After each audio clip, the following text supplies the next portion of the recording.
Hello guys, কিতা খবর? আজকে আমরা আইছি সাপ্তাহিক একটা ব্লগ ভিডিও লইয়া। দেখতার আমার ঘরে আছেন হাসান, তুই আমরা বার হইছি শুক্র। আমরা শুক্র বার হইলে যেমন মেঘও আমরার লগে বার হইবে শুক্র।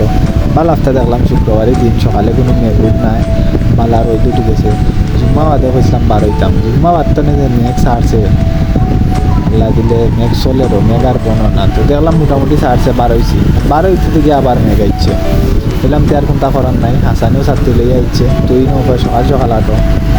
তো আটরাম এলাকা চক্কর দিলাম সাপ্তাহিক শুক্রবার যেদিন আমরা ফ্রি থাকি। তো দুই একটা ছোটোখাটো ভিডিও বানাই, চক্কর দিয়ে এনজয় করি।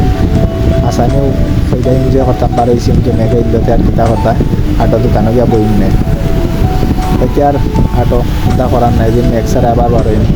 মুরব্বী এজনের রুয়াও রুয়াইয়া দেখিলাম, এলাকা পরিদর্শন করা হয়ে গেল। আটার মাঝে কেউ মেঘর মাঝে তারা দেশ, তারা পরিবার এইগুলো শখ আমরারও আছি। পেশা মেঘে বিদ্যা পরি পাইছি। তো আইছি দোকানও খাইছি ভাতে, একবার ঠিক আছে চাহ খাওয়াও। একজনে আর একজনকে ঠেলাই দা, এইন কইরা হেইনদে হেইনে হিন্দে, কেউ খাওয়ানিত নাই, তুই নে মুখ লুকাই দা, এইনত দাঁত দেখাইতা না কইরা। তাই তো খালি আসরা দাঁত দিয়ে খেলবা সবে, তার দাঁড়িয়ে করা খাওয়া তো তাই গালো হাত দিয়া হইলে আমার তো দাঁড়িয়ে উঠে না, সেভ করলাম কিতা করতাম। তুই না কয় বলাইয়া সেভ করো আরও উঠবো, হাসানা কয় না করিও না। ও দেখতে দেখতে দেখতে আমরা শেষ পর্যায়ে আইছি। আর ভিডিও লম্বা করার নয়, বাড়তে হইয়া শেষ করে দিলাম। শেষ হলো গাইজ, সব টাকা দাও বা এই পর্যন্ত আজকে আমরা ব্লগ শেষ।